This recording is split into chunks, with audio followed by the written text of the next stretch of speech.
Welcome back to Romantasy Chaos HQ, the podcast. We are Avery and Xavier Harleston, healthcare professionals by day, romantasy theorists, and aspiring authors by night. Today, we are having a special Romantasy Daddy Week bonus episode. But first, this is your warning. There will be spoilers for the entire Empyrean series. If you haven't read all 3 books, it may be time to turn back. We are adults who will discuss adult topics with adult language, so be warned, we are not rated E for everyone.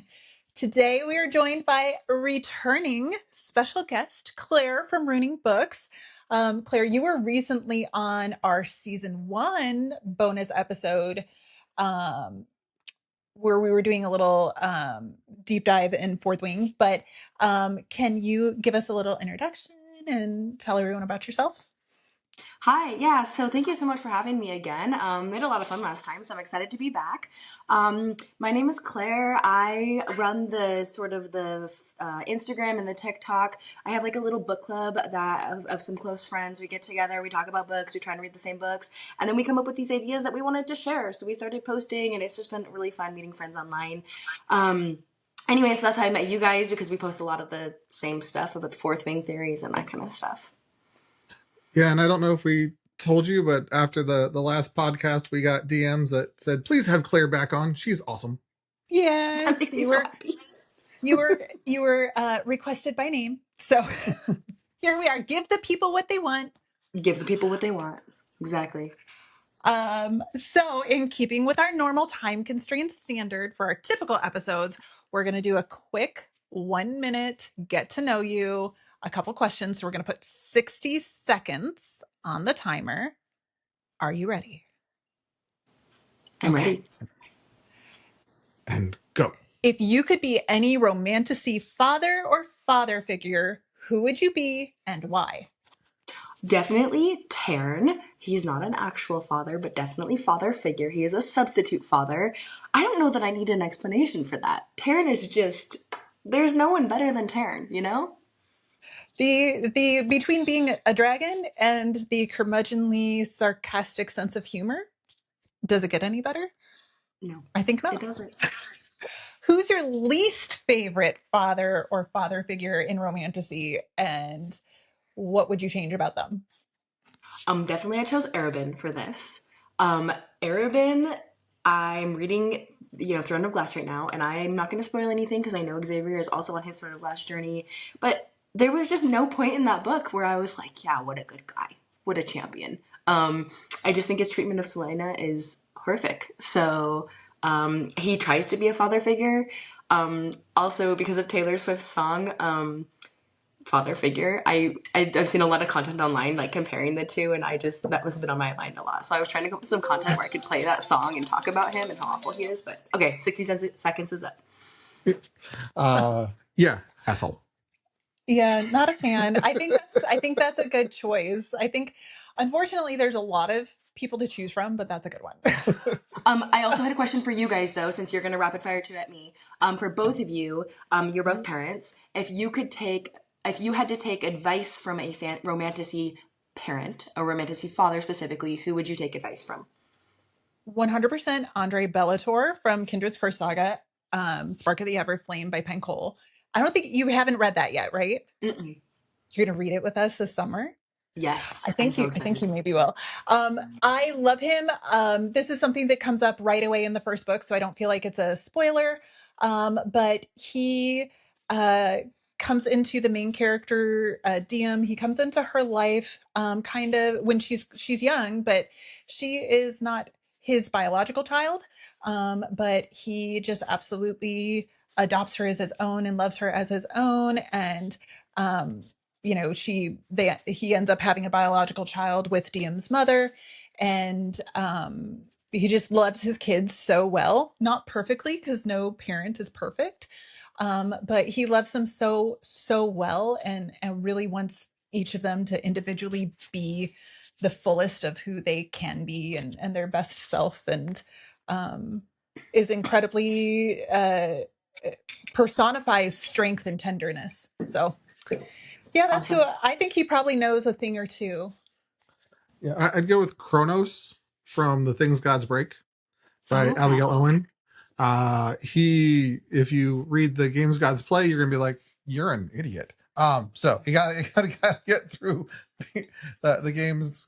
So the Things Gods Break. But Chronos is so incredible with Lyra, and like there's not a whole lot more I can say other than that wouldn't spoil it. But it is like a completely misunderstood character until you get to the second book. I think and I think one thing he does is he really, again, he loves his children. He loves his kids to the best of his ability.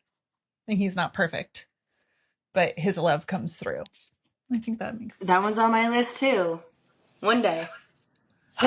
We're seriously thinking about whether Xavier's going to take a break from Throne of Glass to do, because the Wrath God's Reap is the third book, and I think it's the final book because it's a trilogy, and yeah, so excited. I'm so stoked. I'm also completely stoked because I think I might have just ordered the most beautiful book I've ever seen. Now I'm biased because it's the Games Gods Play, but we just ordered the new Lit Haven Games Gods Playbook, and it is spectacular.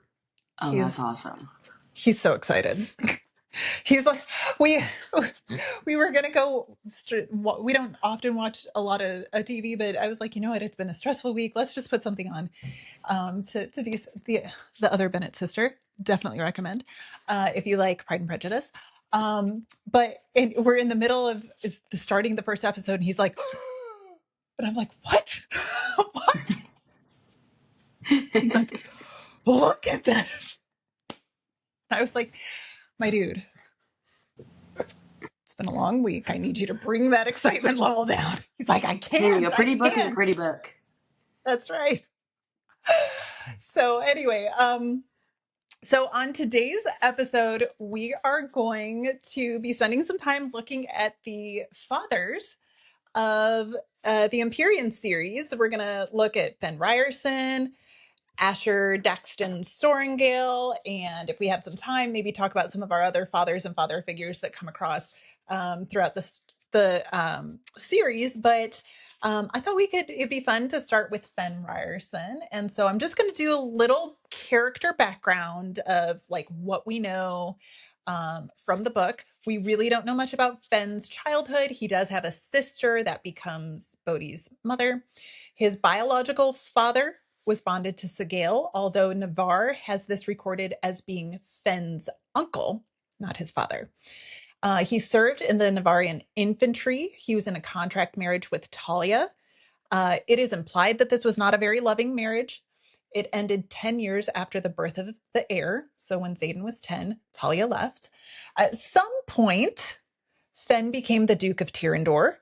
In this role, he had negotiations with Viscount Takaris of Poromil, and even went so far as to try to negotiate some sort of arrangement between Xaden and Catriona. He made at least one deal with King Cortland of Deverelli, who he ended up keeping his end of the bargain, we know, even though he didn't want to. And he is famous enough in Deverelli that even Norel, the bookshop owner, knows who he is. Fenn wanted to open Tyrrendor's borders, but did not defy Navarre in that way.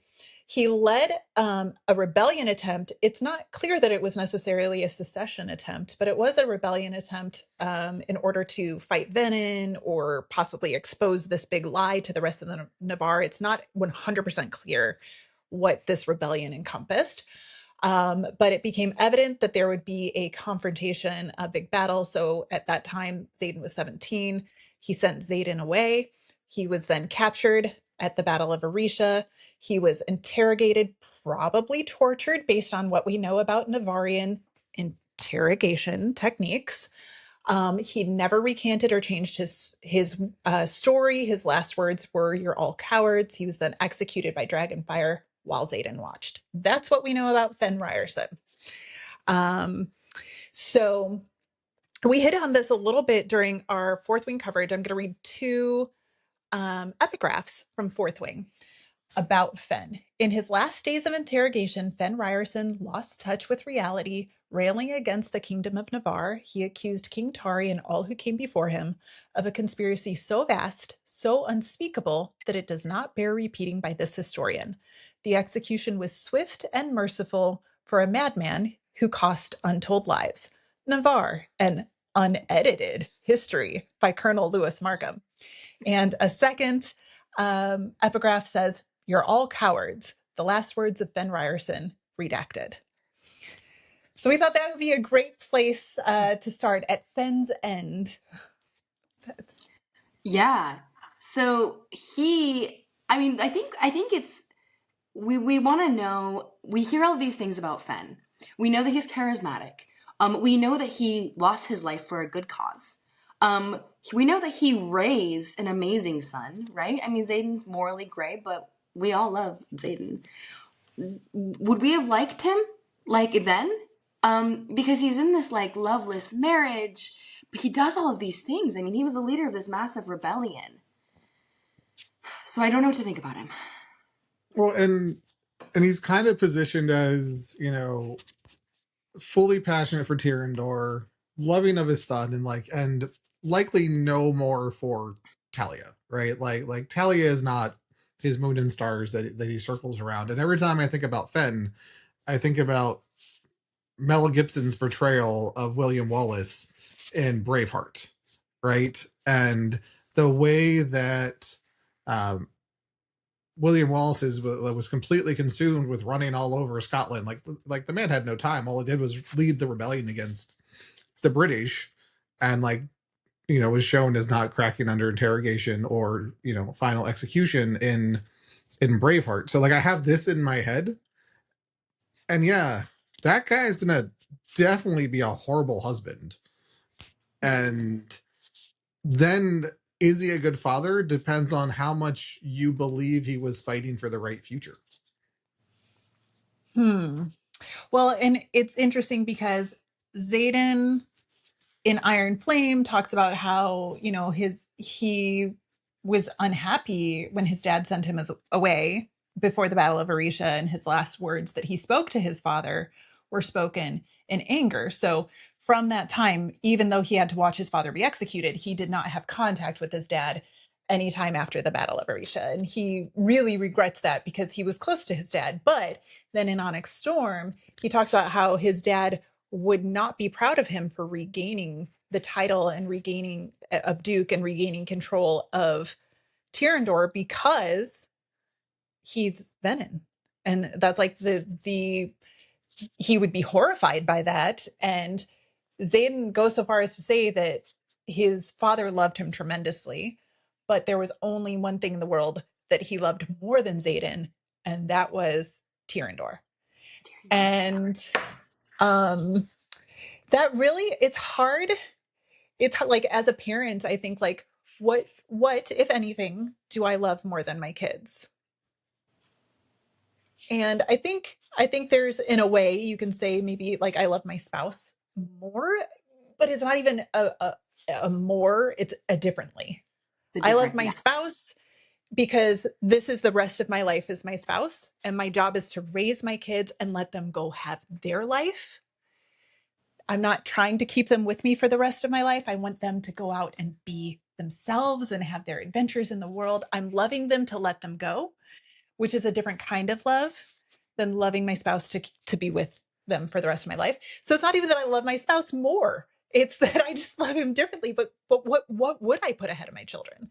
And it's hard for me to think of anything. So like, right. No, definitely. It's weird to put a whole country, and maybe that's maybe he's misconstruing. Like I like to give him the benefit of the doubt that he also, it's a different kind of love, but it's also, as a royal family, he probably grew up with contract marriages. That's just what happens, right? You don't need to be in love. You just need to get married because that's what you do, and that's what my father did, and that's what my father's father did, and so that's what he was raised with. And so for Xaden to be breaking this cycle is kind of awesome. But it comes down to, does that make Fenn, like, would I like him? Is he a total jerk, or is that just one of his flaws? And I don't know, because it sounds like he really would. I mean, Xaden seems to really love his dad. he doesn't Yeah, really and refer to him as an asshole or anything like that, no. Yeah, like you Dane know, I does. mean, yeah, I mean, Yeah. Zayden definitely seemed to feel love for his father, and you get this perception from Zayden that he loved Tyrandor more than he loved Zayden. But if you knew that there were Venin out there and you didn't have wards, and there was an entire like army coming for, essentially your children's future, is prioritizing fighting for that future just an extension of loving your children? But Right. your children are going to look at you and be like, you spent more time worrying about Tyrandor than you spent worrying about me. And you, as the parent, are like, but because of you.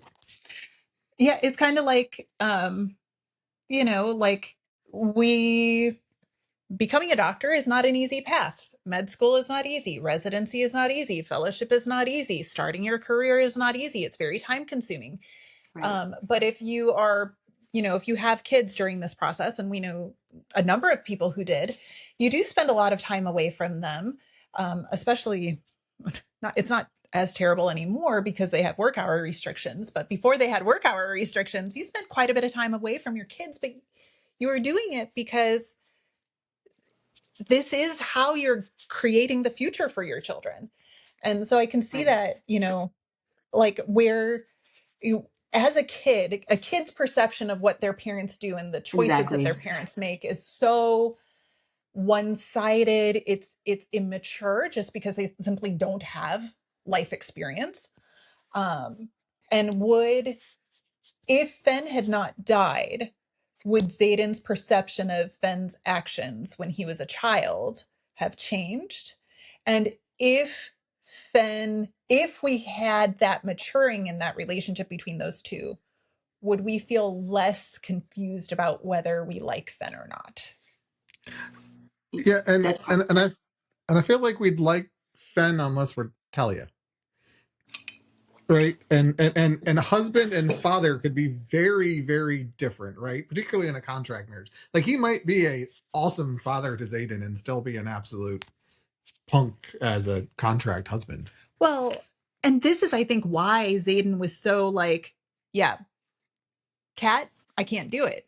It became very clear that Zayden was unwilling to raise children in the same type of marriage that his parents had. mm-hmm. And that's really when he started breaking the cycle, when he refused to marry Cat. So it wasn't even about Violet. He didn't break the cycle for Violet. He broke it because he didn't want that for his children or himself. Right. Yeah, that makes sense. Makes a lot of sense. Do we think, okay, we can't spend too much time on this, but I mean, Fen was unfulfilled in his marriage. Do we think there were any side ladies out there, true loves or not? Well, Like there'd be he zero has surprise if there was a half sibling out there. Like okay. zero. Okay. Yeah, I have two thoughts about this. Number one, he says in this in Onyx Storm, there's an epigraph of a letter that he wrote that says, "Save love for your children. It's not for marriage." There's an element there that makes me feel like his willingness to say like love is something you have for your when you are in the aristocracy, love is Yeah. something you have for your kids. Marriage is a necessary evil, he says. Um, and it's nothing more than that, which I think is so it makes me really wonder what Fenn's parents' marriage was like. Likely a contract marriage. Yeah. um but but he does still feel obviously some sort of obligation. What we don't really know um about Navarre, it just hasn't come up, is like, what is the role of sex work in Navarre? And like, this is where I think, like, this is where I'm at. Like, I don't know that Fenn would have gone out and tried to had a love affair. I'm not saying he wouldn't have had sex outside of his marriage, but I don't think he was trying to go Yeah. out and fall in love with someone, Well, like, because he doesn't even believe in that. well, no, but ever since Yeah. you pulled up the quote where it was your children, not your child or your Oh, son, save love for your children. say love for your children, I've been like super suspicious that he had children. And he could have been a man of his word for 10 years, but once that contract ended, he was allowed to do whatever he wanted. So like Zayden could have like So why wouldn't he have married that person then? because he was leading a rebellion and it would have tainted them with him. If I were William Wallace and was in love with a woman, I wouldn't like tell anyone I was in love with her. So when they came hunting for me, they'd go after her. Yeah, but they also have really effective birth control that both men and women have control of. Like you're not relying on one partner. Like both Xaden and Violet take birth control, the contraceptive. So like, why would he not take a contraceptive if he's not intending to create a future with the person?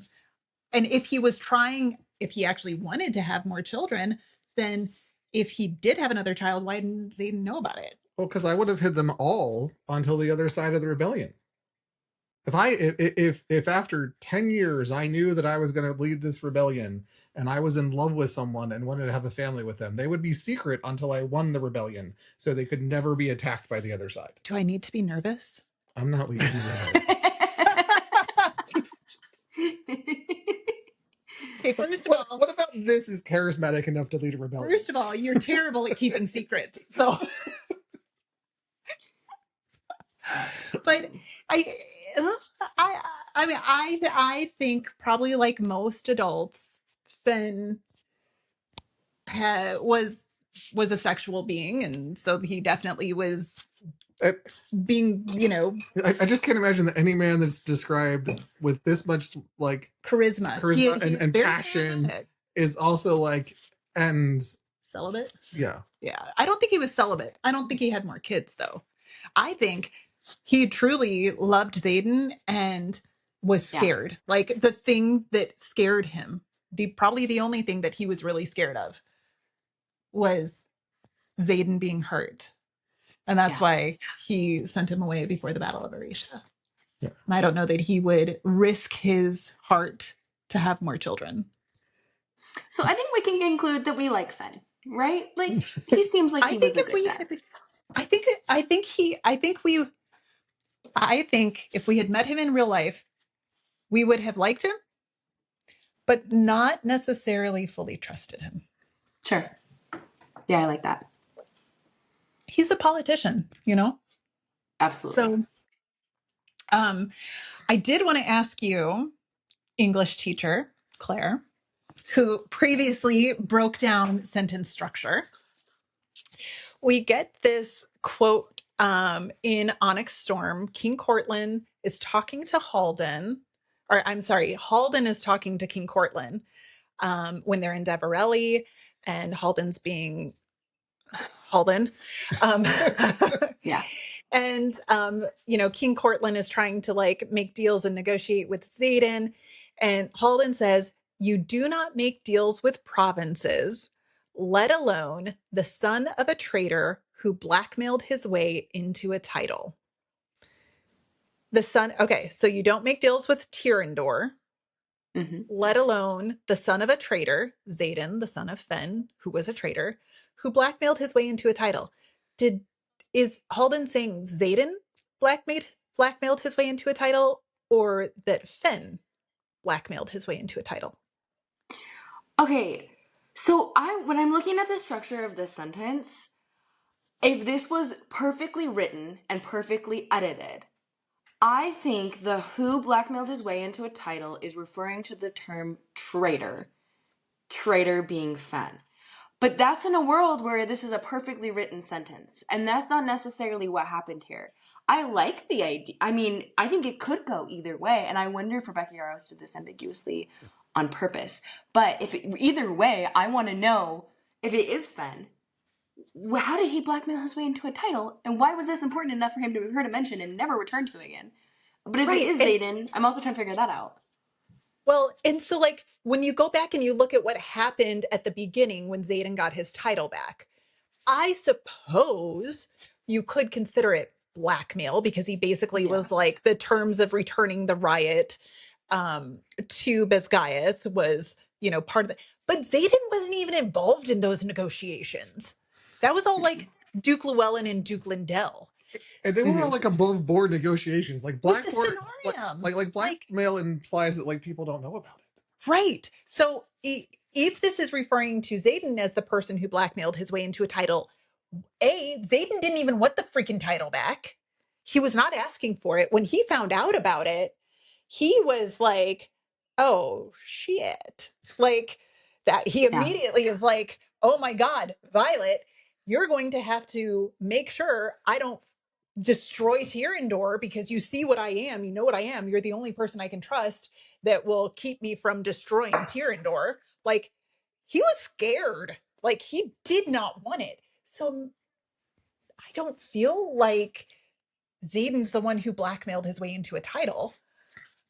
But if it was Fen, what does it mean? And does it have something to do with how Fen's biological dad bonded Sorrengail, but it's recorded as his uncle being the one that bonded Sorrengail?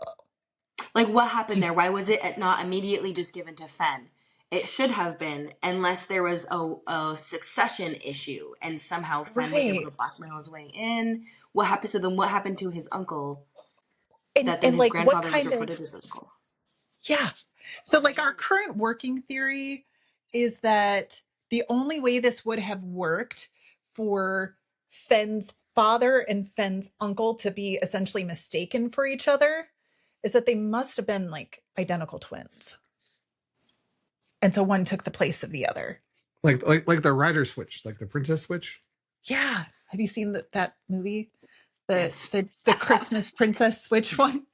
Too many times, unfortunately. or maybe a better one is what's the one that has the twins and they tap the sticks? Well, there's the Prince and the Pauper, which is all what it's but that's not the one I'm talking about. The Parent Trap.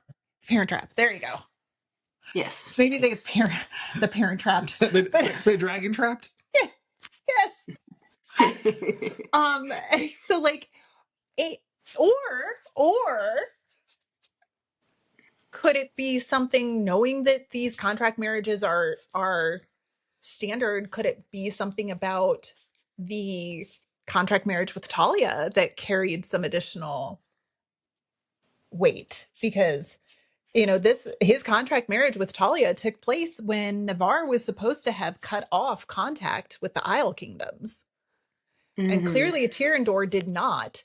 Tyrandor clearly had, ongoing contact. If they're getting a freaking bride, mail order bride, like... Yeah. I know. I kind of like Fen more if he somehow managed to use the twin swap knowledge as blackmail to get his title. Or that just seems very smart. Could a scribe have altered some of the records? Like blackmailed a scribe to change some stuff. I just don't know, like, what strategy? Why are we switching names out? Maybe he could have got his birth certificate changed. What if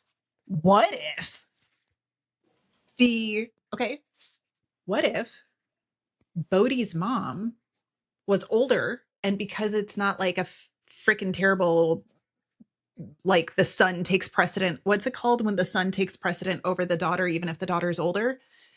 If they don't have that, if it was just the firstborn, patriarchy, but if it was just the firstborn, and so if she was older than Fen, she should have inherited, but somehow there was some sort of blackmail there, and Fen took precedence over her, even though he shouldn't have. Maybe that. Yeah. What if they were triplets? What if they were triplets and they had birth order blackmail? What if Fen and Bodhi's mother were boy-girl twins? All right. I just hope that we find out one day and that this isn't all just like us overthinking. Like, I need to know what happened with that. I think that the whole Bodhi... Never mind, that's off topic. Like the Bodhi and Zayden looking so much alike thing? Yeah, like, I'm like, I think that that's a red herring. Like she wants us to think that maybe that's a secret brother.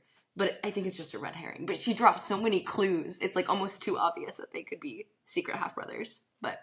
Well, like did two brothers marry two sisters, except for it was like, did a brother and sister marry a brother and sister, and like that, like, like when twins marry twins type thing, and then their kids are all like when identical twins marry identical twins, and then their kids are actually cousins, but they have the same like DNA.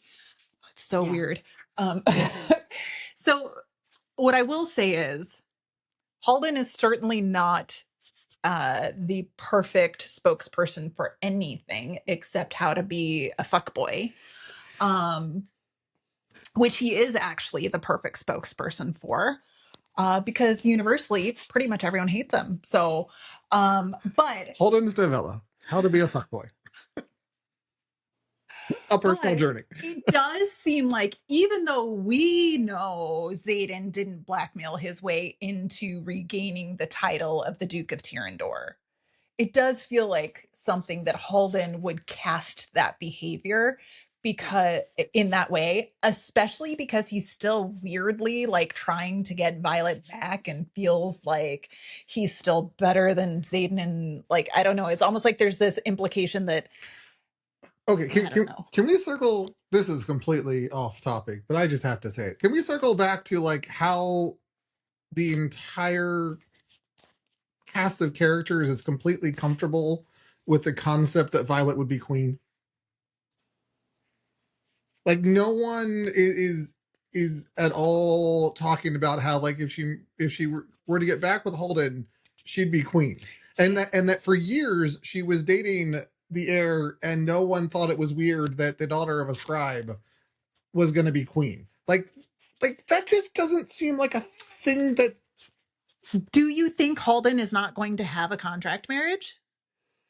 I don't think the heir to Navarre's throne is going to marry for love or lust or anything other than politics. What do you think, Claire? Settle the debate. I don't know. I do think that's a good point. That why was Violet dating Halden? I mean, she is the daughter of a general. That's a pretty big deal. I mean, it's not like her family is no one, right? Right. She's very respectable family. And I do wonder if contract marriages only happen when there isn't a better alternative or when we're close to war, so they need to make, some kind of marriage. So I don't know. I don't know where that was going to go. I still want to know who her other... Yeah. Okay. I wonder, there could have been a benefit if Violet was seen as the, heir apparent to the scribe quadrant. There could have been a benefit to making sure that the scribes were essentially married into the throne to even keep the secret better, like an even more ironclad secret keeping technique. If the queen to be is the person who's controlling all of recorded history. What was that called in the scribe quadrant? The curator. The curator. If they control the knowledge, queen, they have the power. Then they have all. Oh. I mean, like, I don't think that's totally why. Off topic, but we're supposed to be talking about papas. I don't think that's why Halden was dating Violet, but that is the one thing to me that makes sense as to why a marriage between them would have been allowed. Yeah. Because otherwise, I don't know. I don't know. I don't know that I think that would be like it would be allowable. Okay. So we do have to keep moving forward. We have other papas to discuss. Yes. All right. So moving on to Asher Sorrengail, I'm going to read his little bio.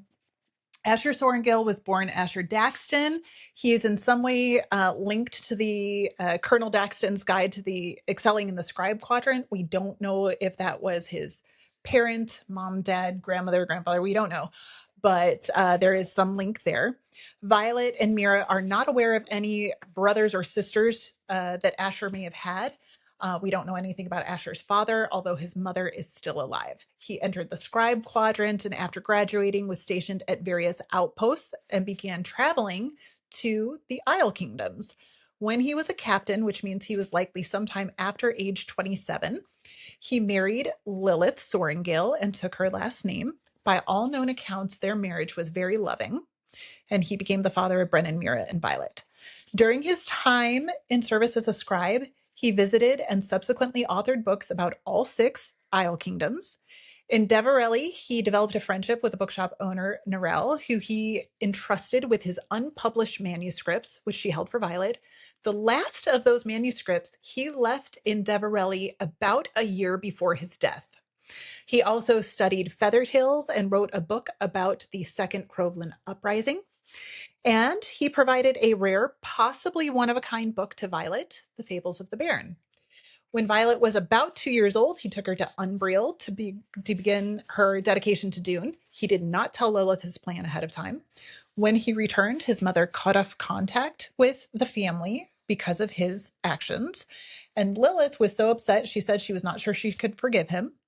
During the time that Lilith was stationed at Vizgaiath, he was thrilled to be in the main archives. He kept Violet with him. He trained Violet and Dane extensively to prepare them to enter the scribe quadrant, even though he knew Dane was likely to enter the writer's quadrant.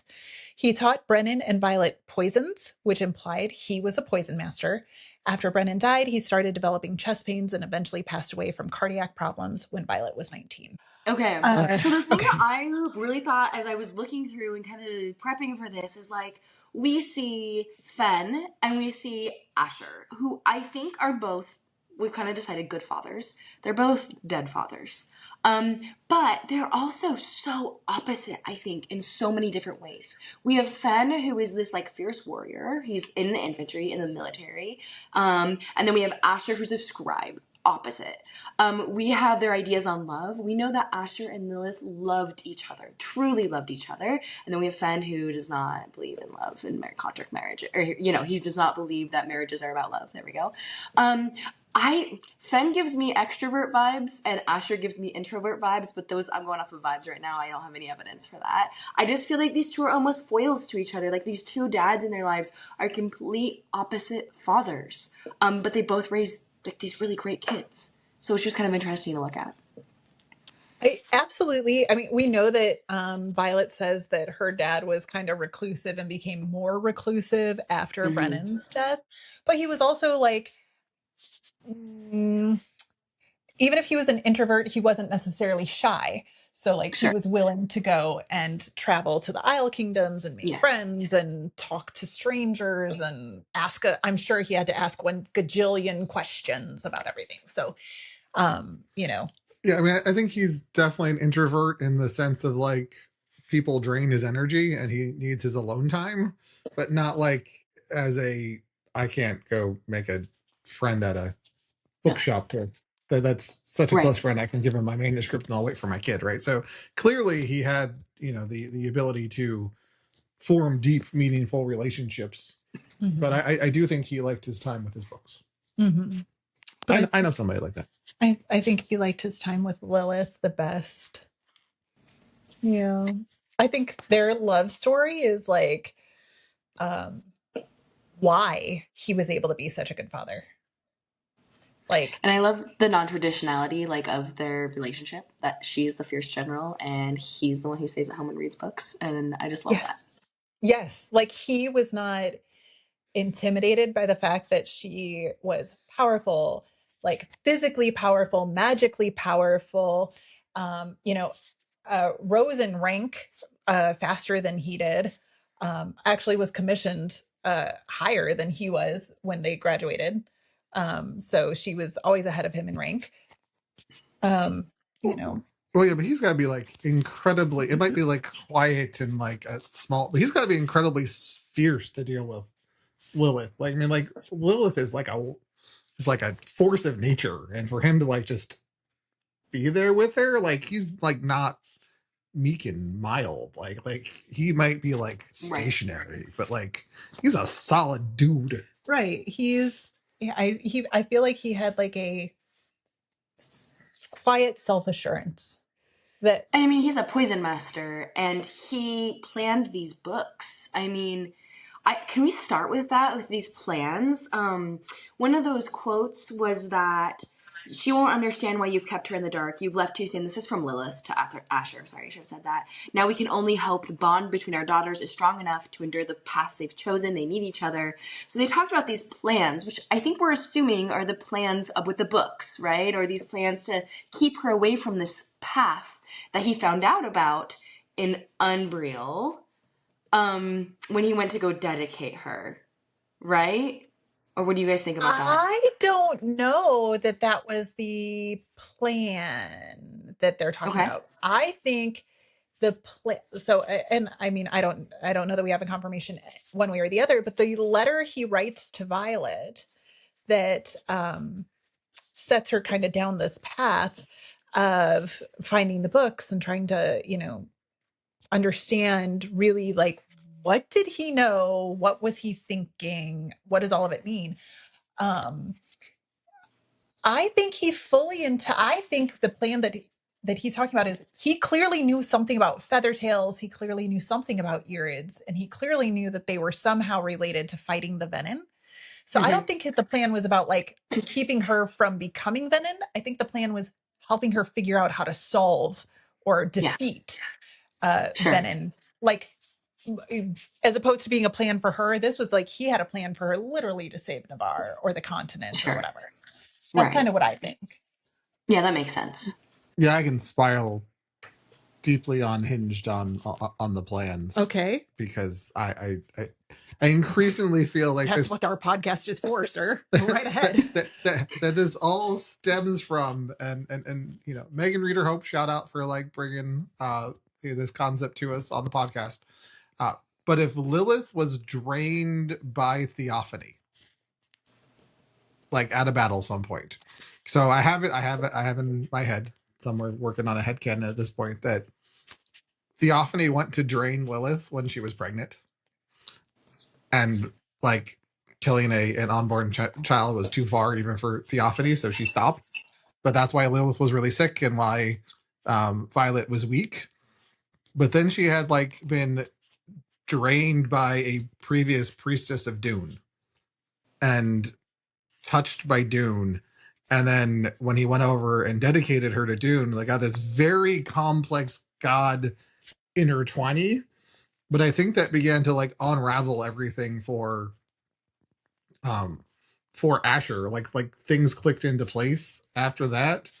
And their plans were, both to protect their children, but also um in the rebellion asset kind of realm. Like they knew they needed to fight the Venom differently than just like hiding behind the wards. And I think there was, speaking of these two fathers, I actually think there was probably a fair bit of contact between them. Fen and Asher? Yeah. Oh. I think that there definitely could have been, especially because Niara, Grandma Niara, she gives Tyrandor vibes. She does Tyrish things. Like, I feel like Asher's family maybe was from there. Could be. I mean, she lives in Chaldeer, right? Yeah. Yes. But we got the Niara. yeah, like we think there's a link between Yes, from Hedonius the Isles. and for sure, like, so why would someone get so upset about partially dedicating Violet to the gods, if not then the fact that I don't think it's because it was illegal in Navarre. Like, it didn't take place in Navarre.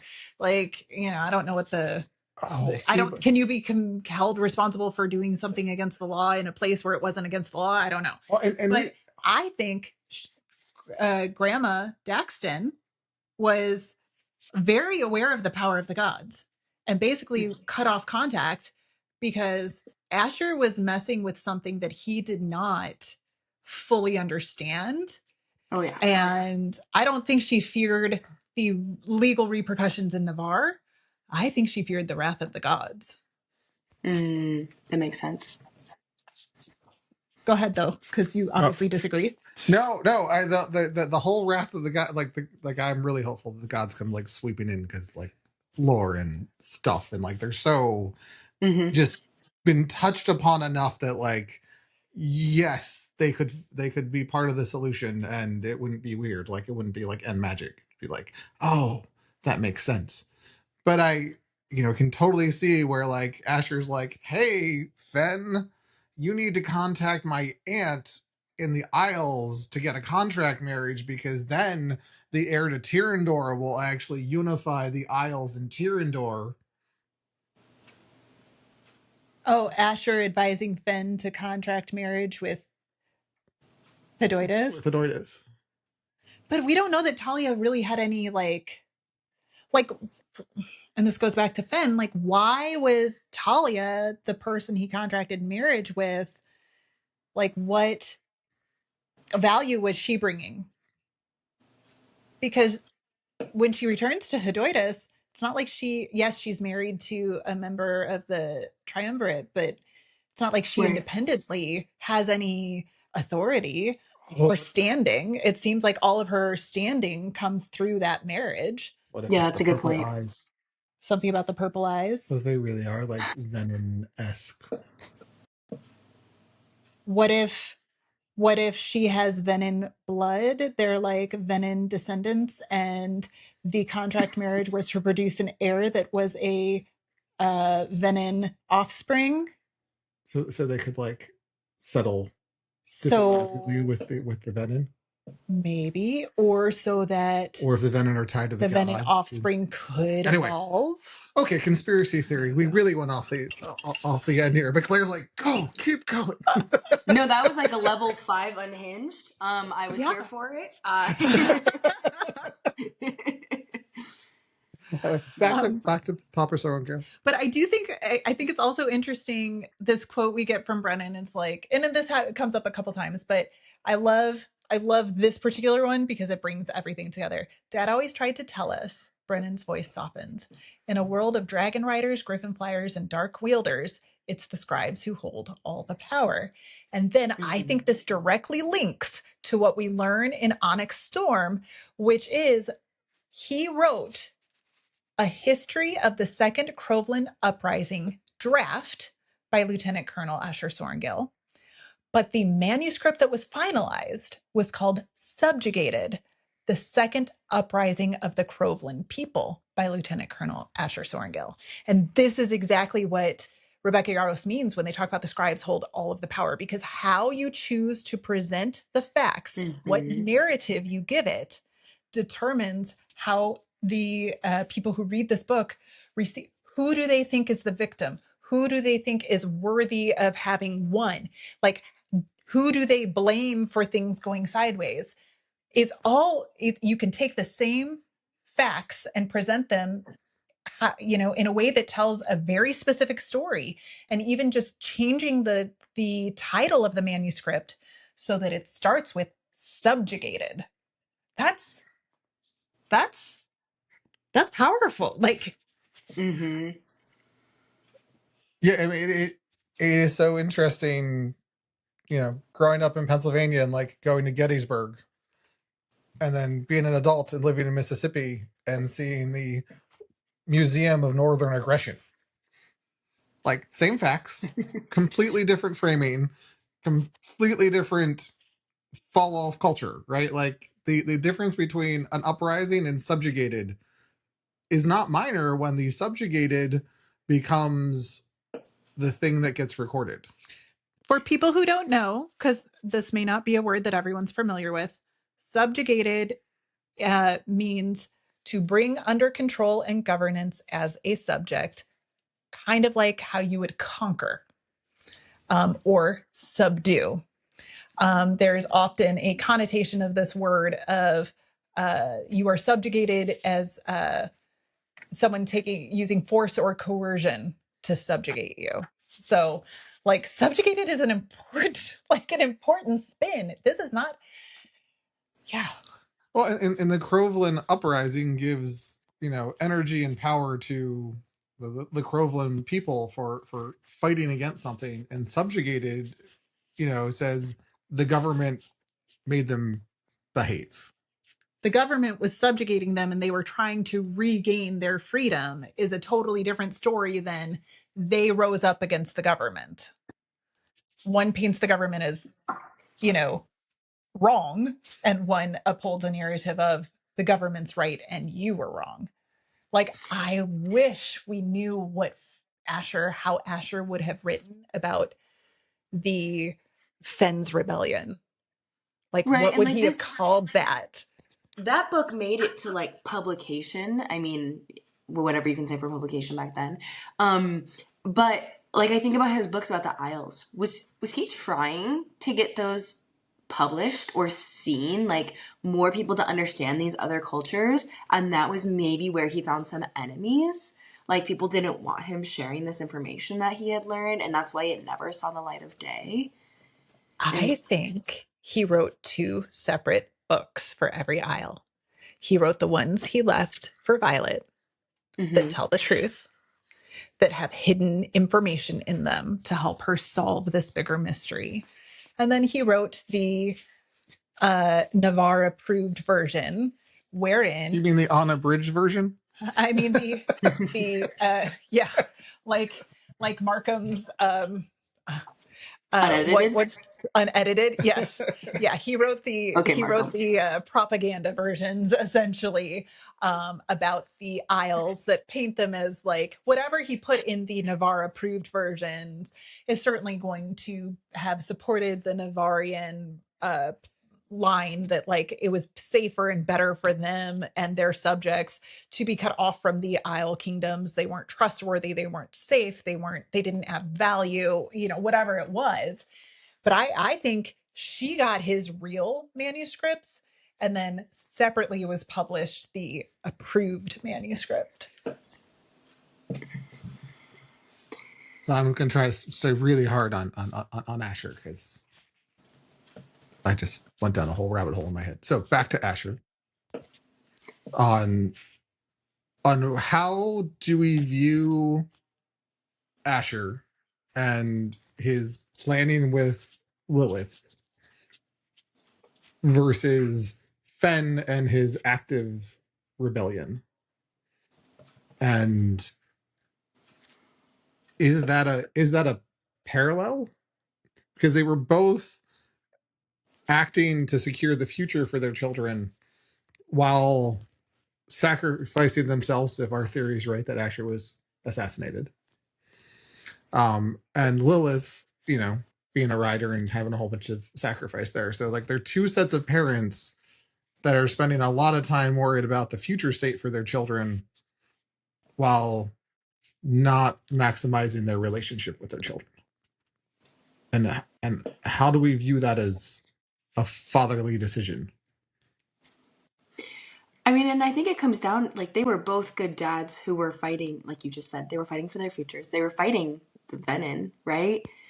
I mean, we assume that Asher knew and was also trying to help secure the future, which I also think is interesting that Lilith, I don't know. I know that after she died, things changed, but I do think that they follow some of those fatherly sort of tropes or whatever you want to call them, of like they were the good dads, now they're the dead dads, because unfortunately there's not that many good alive dads in books. But I guess I'm just echoing what you said. They tried, and now they're leaving their legacy for their kids to continue on what they were trying to do.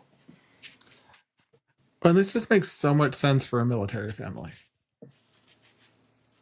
To bring this aspect of like sometimes dads go away for greater causes and for the future, and they're not omnipresent, but that doesn't make them a bad dad. And for Rebecca Sure. Yaros to place that in different ways in the book and make the argument in different ways seems really authentic. Particularly if you like go back to her like origins with full measures and the commentary there on it's not a spoiler, he died in the first chapter, the father that died, and like the legacy that he left. So this aspect of not being omnipresent but still being a good dad, I do actually, as we're talking this through, I think is like a core theme she's trying to get across. No, it makes sense with her dad being a military dad, her husband being a military spouse. She's a military spouse. He deployed multiple times while they had babies at home, four deployments while they had, their kids at home. So like, I think there is a statement there too. And one of the things that we have discussed is that, did Asher know things that Lilith didn't? Did Lilith know things that Asher didn't? Did they have to? Did they? I think it's especially important in light of this iron flame. I need full disclosure. Well, sometimes you have to keep secrets to protect people. They're not your secrets to tell, whatever. I do think that there were things that Asher and Lilith kept from each other for the safety of each other. Okay, so yes, I think this is actually a good segue to start talking about Daddy Atos. Oh, I remember Rebecca doesn't like us calling him that. But at the bookshop, Violet says at some point, Atos and Asher used to be friends, and then Violet says at some point, my dad knew to stop trusting your dad. And so, but we know that Lilith still trusts Atos in the Fourth Wing. So, was that a secret? Was there lack of relationship? What happened there? Do we think she truly trusts? So I feel like Lilith kept, he was Colonel Atos at the time, close, because keep your friends close and your enemies closer Sure. type situation. And I think she thought his whatever involvement in machinations wouldn't necessarily extend to like totally botching war games or using war games to achieve his ends. But I think that's because she didn't know fully what he was after. Well, and everybody that we don't know their signet is some sort of intrinsic signet, right? I think intrinsic until proven otherwise. And we don't know what his signet is. And this is, Avery and I had a much later night than she wanted deep dive discussion about shielding and who could and could not shield. But the difference between the relationships that Lilith could have, since she could do mental shielding, versus the relationship that Asher could have because he couldn't shield, and the information that she could not share with him if he was going to be a best guy at the round intrinsics that could take memories, could read minds, could do the ding type work. And if Ato, if Daddy Atos had any, hey, look, Zayden called him Daddy. Oh, well, that's gonna be a whole separate discussion. Do not start, sir. But if he had any sort of mind reading intrinsic ability, Lilith could be like, I can still like be friends with you and trust you and keep my enemies closer because I'm just going to shield like a mad person when you're around. But Asher's like, well, I can't be near him. Like, and you can't tell me anything if I'm near him because then he's just going to like figure everything out. Which also kind of explains how Atos knew he was looking into Feathertails. Yeah. Well, and that kind of brings me to this question I have, and I want to get your take on it.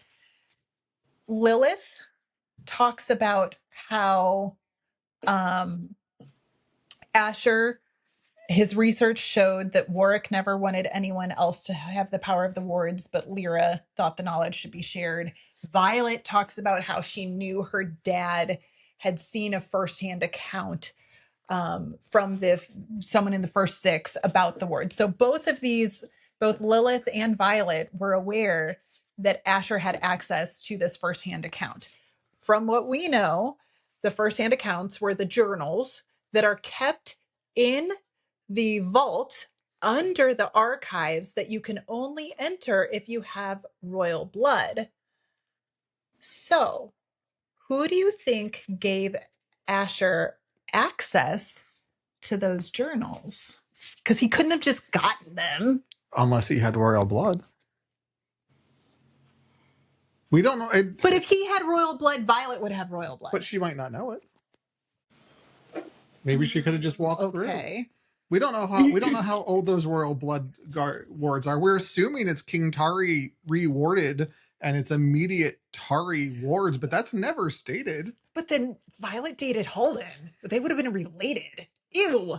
Distant cousins. I'm gonna just my very distant cousin who likes boiled potatoes. No. I also wonder if maybe Asher could he be old enough that maybe as a scribe he just had access to books that have since been destroyed or moved? Like, could there have been more copies of those so he had access to some of those things as one of the head scribes? Or Lilith has a lot of power. Can she get access to one of King Tauri's prize books for a little bit? Or is it a plot hole? I don't know. I wonder if it is related to Alec. Clearly, Asher and Lilith, like, I mean, Violet grew up with Arik, and, you know, ended up dating Halden, whose twin was Alec. And so they, you know, were stationed together enough, were thrown together enough. They knew each other socially, you know, probably like went to school together and whatnot. She dated Halden, which her dad didn't really like him. He was around Halden enough to know that Halden was kind of a, you know, creep. But I wonder what his relationship with Alec was like. And we know Alec was a rebel. Alec was enough of a rebel that he went into the Riders Quadrant and got himself killed by being a bully, according to Xaden. No, Xaden may have had his own warped perception, but like, could Alec have been, and like, I don't know. Could it have been an act of rebellion that Alec, but wouldn't it, oh, here's the thing. He didn't, like, some sort of alarm go off, right? In Iron Flame, If you carry a baby through the wards, do you get in? Like, if you were holding baby Arik, and could you just like walk through and like Arik wouldn't even know because he's a baby? Okay, but then they'd have to shove baby Arik's hand in there, which is going to get covered in blisters again as a baby. So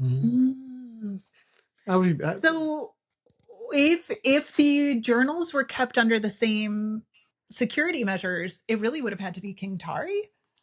I like the King Tauri. Or I would just from a fantasy perspective, I would love to like have King Tauri like not be this bumbling fool, but like be this like super morally complex character that was like trying to hold the kingdom together while also like allowing internal investigation. Like he's like, here, Asher, maybe you can figure this shit out.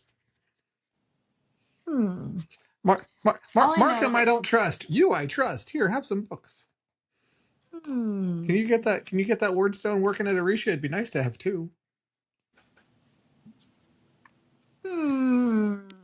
I just heard my garage door open, so we probably have like about 10 minutes before we can probably keep my kids outside for a little bit. So, all right.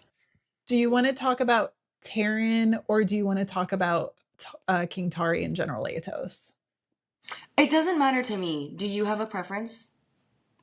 I think I'd rather talk about King Tauri and General Atos. Okay, let's do that. I think so. Okay. Because they're bad dads. So I think, speaking of King Tauri and Atos, they give us the opposite of Asher and Fen, which I think is kind of good. It's just, there's usually those exist in books. So what do you think about them?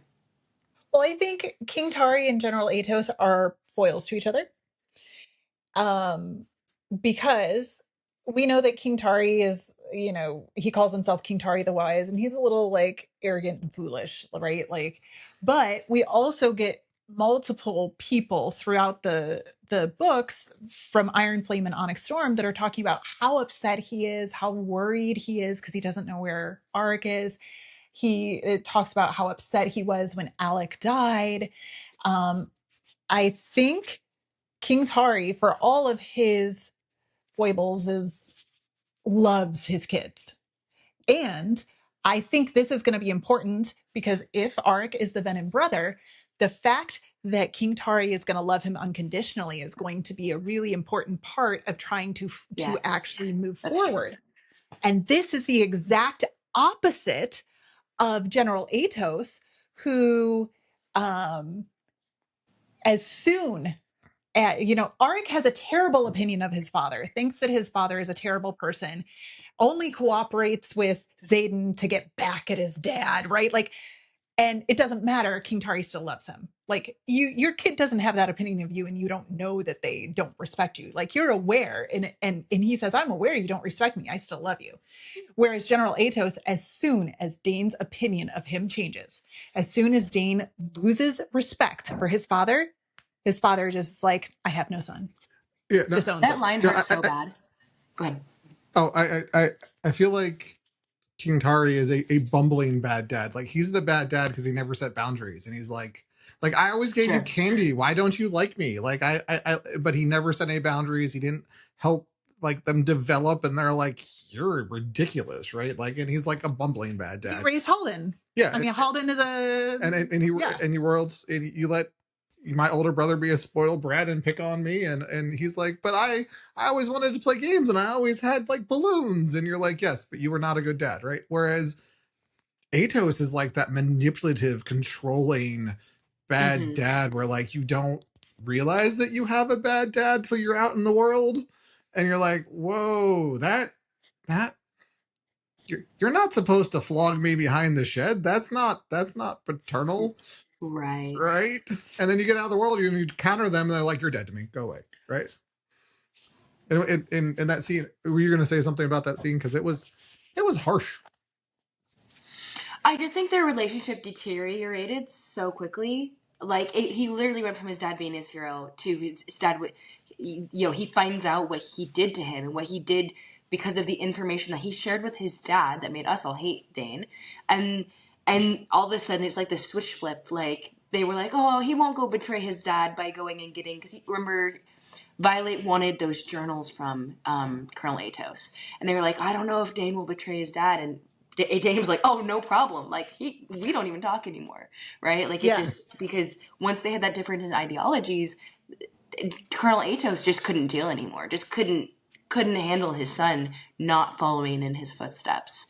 And you would just hope, you would think that a relationship could come back from that, and it didn't. And it's kind of is what happens with Lilith, where in Iron Flame, she basically has this confrontation with all three of her children, who's like, she's like, you don't have to love me. I'm strong enough to bear the weight of your disappointment, your disapproval. All you have to do is live. It doesn't change how she feels about her kids, the fact that her kids have this terrible opinion of her, which is probably a terrible opinion that is not really based in all of the facts, right? But Right. Atos can't handle that. As soon as Dane's opinion of him changes, he's like, no, I can't. Dane's disapproval, like he's, and it really makes me wonder what Atos' signet is, because our current theory is that it is trust manipulation. And I think it's not even that, it's that he realized he can no longer manipulate Dane, whether through being his parent or through his signet. And if he can't manipulate you, he can't be around you. He has to put distance, because you're going to be too close and you're going to figure out what he's doing, which is definitely something bigger than what we think. I don't know how big, but he's definitely doing something bigger. Yes. So. Well, and I think wasn't it in Orlando that Rebecca Yaros answered the question about the dragons and dragon colors, and was like, oh, they have the same dragon color, like father, like son. And so I think And everyone's just like Dane's got that intrinsic sort of power. He's definitely, I think you guys are on something with the manipulation. Something she like that. also said, you know, how he gets sent away at the beginning of Iron Flame as punishment. And she also said that you don't get to know what he was doing when he was sent away. Oh. Like, what was he doing? Now we want to know. Now we really need to know. Wild. I wonder if not book 4 will give us a little bit of insight. Okay, while we were talking earlier, what if not book 4 is like the Theophany, like a novella about Theophany and Lilith, and like it sounds like they have history together. How cool would that be? Oh, for sure. Oh, There's that so would many be things. fun. Oh yeah. Well, and one thing that it would do, I think, like, so we know it's going to further the plot, but it's not going to go further forward in time. So it has to be something that happened historically, but helps us understand and prepare for the future plot. And what we need right now, more than anything, is a better understanding of the gods. And Yeah. what better insight could we get than someone who was literally dedicated to Dune? And Yeah. I would read the Theophany story 100%. Oh yeah. oh yeah. I mean, we pre-ordered it with it like as a blank cover, so We're gonna read whatever she writes. But Exactly. well, anyway, this has been so fun. We love having you on. We love getting to share all of these theories and ideas with you. Can you remind everyone where we can find you on the great big interweb? Yeah, so I'm on TikTok and on Instagram under RuningBooks, RUNING books, all one word. We're always posting in our stories, all kinds of fun stuff. So, Do you have anything? What are you reading right now? What's coming up for you after that? I'm doing the tandem read of Throne of Glass right now. Working on recording reactions and stuff like that. And then after the tandem read, if I feel like I have to jump into the Kingdom of Ash, I will. If not, I might have to hit up another Dungeon Crawler Carl book because those books are like my total escape from the world. So good. awesome. Awesome. Well, thank you for joining us for this special Romantasy Daddy Week episode. Thank you for having me. And for those of you who don't know, we are definitely including some Fourth Wing, Iron Flame, Onyx Storm signed. I don't know, you're in charge of inventory. Yeah, so we have a whole bunch of Fourth Wing books and prints and probably some merch type stuff in our summer of book mail chaos. So if you have not signed up for that, go do that. It'll be linked in show notes. We'll link to Claire as well. And that's it and from as us. somebody who has received book mail from you guys, it's pretty fun to get it in the mail from you guys. I kind of love it. So I would highly encourage you to sign up. Both of you guys have my home address, and I haven't been like serial killed yet. So I think you can trust them. It's so funny because I'm like the idea that we would do something with people's personal info. Like he can hardly remember where we live to begin with. Right? Like when he's driving home, I'm like, I don't have time. I just don't have time. I have so many books to read. I have no time to use your personal information for anything else. Right. I have a whole bookshelf that I'm required to get rid of because I filled it up, and now I cannot get more books until I share. So anyway, that's it from us. Let us know in the comments what you think about Fen and Asher. What are your theories about Fen and Asher and King Tauri and General Atos? And remember, we love you. Stay out of the clouds, off the ice, and come back to us. We'll see you next time. See you next time. Bye.